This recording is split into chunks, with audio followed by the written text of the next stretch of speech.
نبیوں میں رحمت لقب پانے والا اسی سے ہے اسلام کا بولنے والا۔ نحمده ونصلي على رسوله الكريم، أما بعد فأعوذ بالله من الشيطان الرجيم، بسم الله الرحمن الرحيم.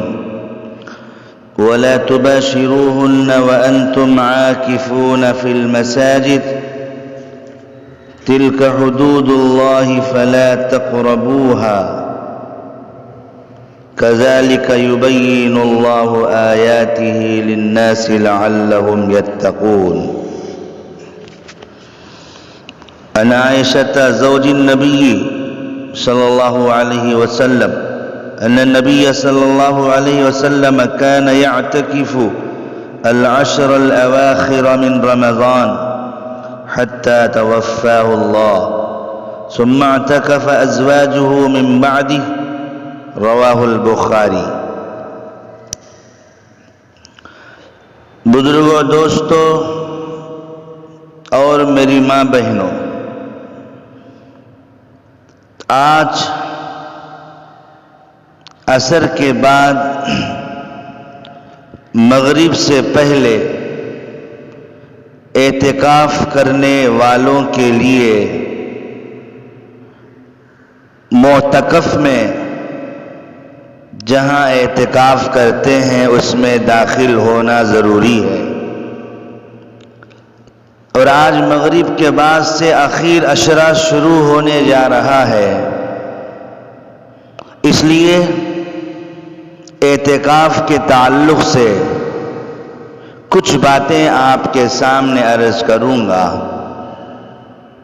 اعتکاف کے لغوی معنی، اصطلاحی معنی کیا ہیں،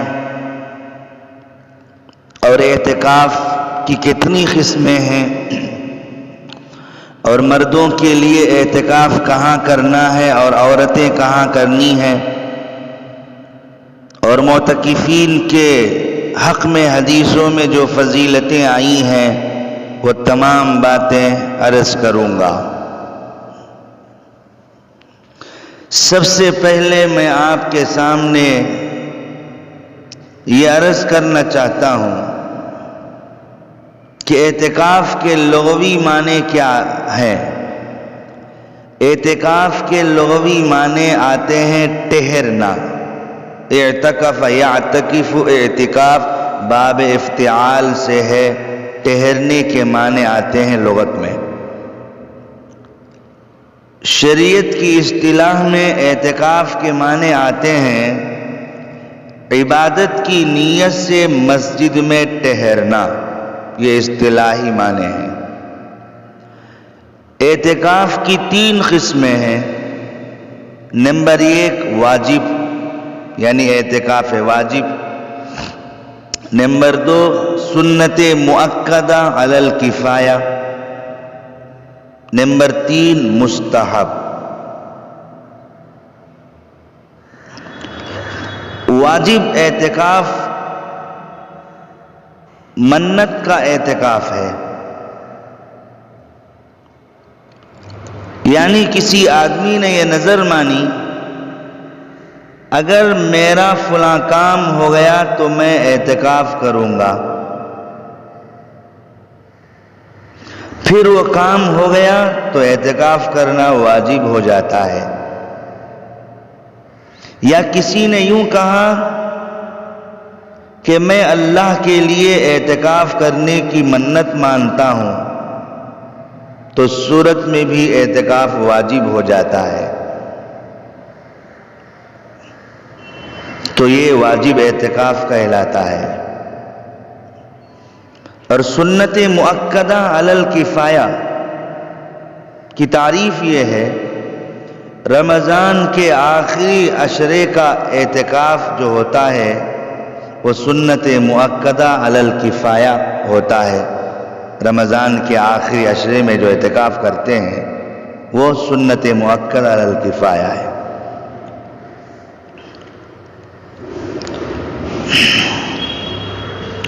علل کفایہ کا مطلب یہ ہے محلے میں جو مسجد ہے اس مسجد میں اگر کوئی ایک آدمی نے کر لی یا بستی میں کسی ایک آدمی نے اعتکاف میں بیٹھ گیا تو سارے محلے والوں سے یا سارے بستی والوں سے ترک سنت کا جو وبال ہے وہ وبال ختم ہو جائے گا.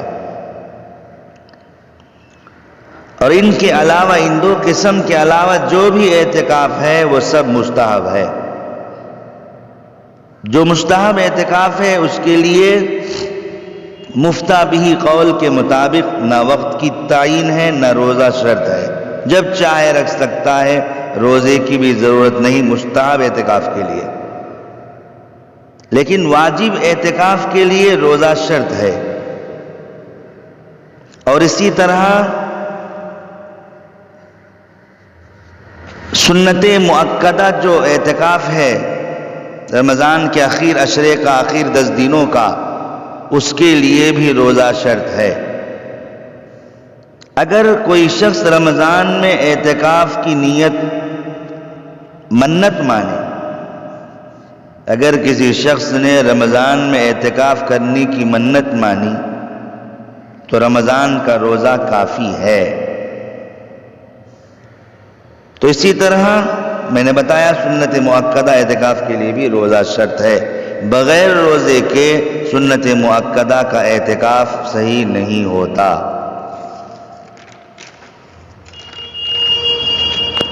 دوسری بات یہ ہے مرد حضرات مسجدوں میں اعتکاف کرنا شرط ہے، ضروری ہے، گھروں میں نہیں. مردوں کے لیے مسجد میں اعتکاف شرط ہے اور عورتوں کے لیے گھر کے اندر جو کمرہ نماز پڑھنے کے لیے مخصوص کیا گیا ہو، ایک کمرہ خاص کر لیا گیا ہو نماز پڑھنے کے لیے، تو وہ گھر کا مسجد کہلاتا ہے. اس کمرے میں اعتکاف کے لیے عورتیں بیٹھیں.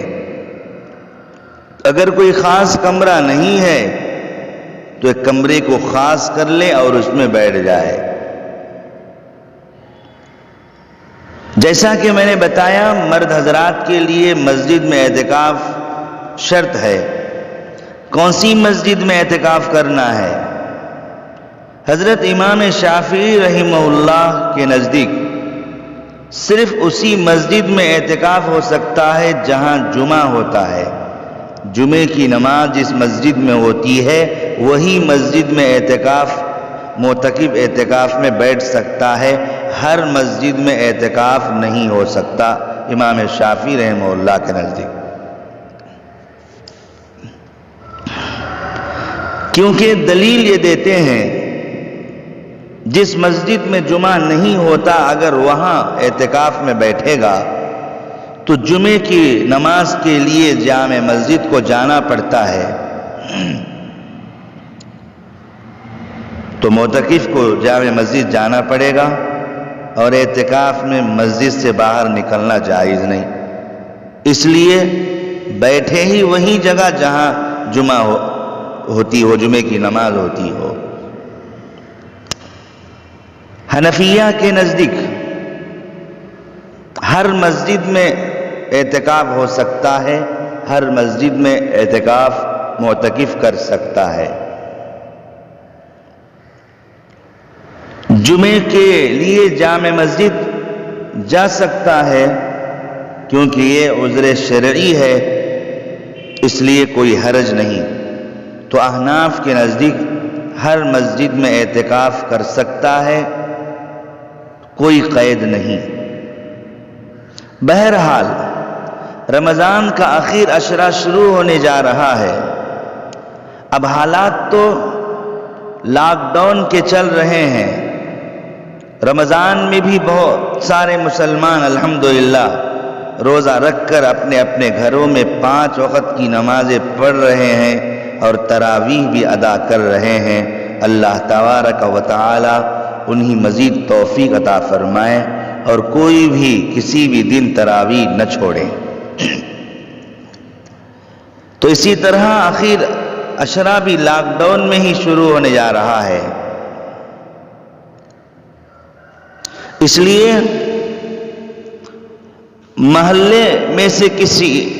محلے کے آدمیوں میں سے کسی ایک آدمی کو، یا مسجد میں جو 5 آدمی جو نماز پڑھ رہے ہیں اس میں سے کسی ایک آدمی کو طے کرے تاکہ بقیہ محلے والوں پر سے ترک سنت کا وبال جاتا رہے۔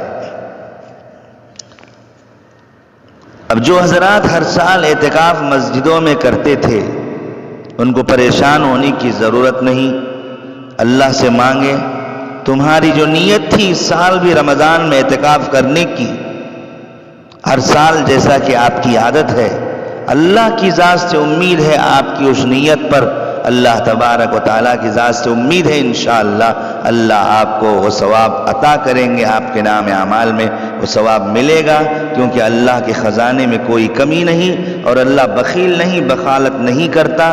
ید اللہ مبسوطتان، اللہ کے ہاتھ کھلے ہوئے ہیں، اللہ سخی ہے، اللہ کی ذات سے امید ہے۔ ایسے حالات آئے ہیں، ہم مجبور ہیں اور ہم چاہ کر ایسا نہیں کر رہے ہیں بلکہ حالات کی وجہ سے ہے، اس لیے انشاءاللہ اللہ ثواب دیں گے نیت پر۔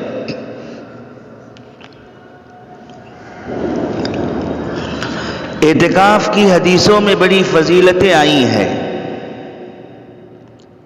ابن ماجہ کی حدیث ہے، حضرت عبداللہ ابن عباس رضی اللہ تعالی عنہ سے روایت ہے، رسول اللہ صلی اللہ علیہ وسلم نے اعتکاف کرنے والوں کے بارے میں فرمایا، معتکف جو ہے گناہوں سے محفوظ رہتا ہے، معتکف گناہوں سے محفوظ رہتا ہے، اس لیے محفوظ رہتا ہے کہ وہ مسجد میں رہتا ہے۔ جب مسجد میں رہے گا تو گالی گلوچ اختیار نہیں کرے گا، بازار میں نہیں جائے گا، گالی گلوچ سے بچے گا، غیبتوں سے بچے گا، آنکھوں کی زنا سے بچے گا، بہت سارے گناہوں سے محفوظ ہو جائے گا معتکف۔ آقا علیہ السلام نے آگے فرمایا اس کے لیے نیکیوں کا سلسلہ تمام نیکی کرنے والوں کی مانند جاری رہتا ہے۔ اللہ رب العزت اس کے نام اعمال میں جو مسجد میں رہنے کی وجہ سے بہت سارے نیکی کے کام نہیں کر سکتا، چنانچہ جنازے کے ساتھ قبرستان نہیں جا سکتا اور کسی بیمار کی عیادت نہیں کر سکتا، تو بیمار کی عیادت کرنے کا جو ثواب ہے، جنازے کے ساتھ جا کر تدفین تک رہنے کا جو ثواب ہے، اس کے علاوہ باہر رہ کر بہت سارے نیکی کا کام کر سکتا ہے، لیکن مسجد میں ہونے کی وجہ سے وہ کر نہیں پاتا۔ اللہ رب العزت کی رحمت اس قدر وسیع ہے کہ وہ نہ کرنے کی وجہ سے اللہ تبارک و تعالیٰ کرنے کے برابر اس کے نام اعمال میں ثواب عطا کرتے ہیں۔ بیمار کی عیادت کا ثواب اسے عطا کرتے ہیں، جنازے کے ساتھ قبرستان تک چلنے کا ثواب اسے عطا کرتے ہیں، اور بہت سارے نیکیاں جو معتکف اپنے اعتکاف میں ہونے کی وجہ سے نہیں کر سکتا، وہ تمام نیکیاں کرنے کا ثواب اللہ اس کے نام اعمال میں لکھتے ہیں۔ اللہ اکبر، کتنی بڑی فضیلت ہے معتکف کی۔ بخاری شریف میں روایت موجود ہے، حضرت عبداللہ بن عمر رضی اللہ عنہما سے روایت ہے، کان رسول اللہ صلی اللہ علیہ وسلم یعتکف العشر الاواخر من رمضان، رسول اللہ صلی اللہ علیہ وسلم رمضان کے اخیر عشرے کا اعتکاف فرمایا کرتے تھے۔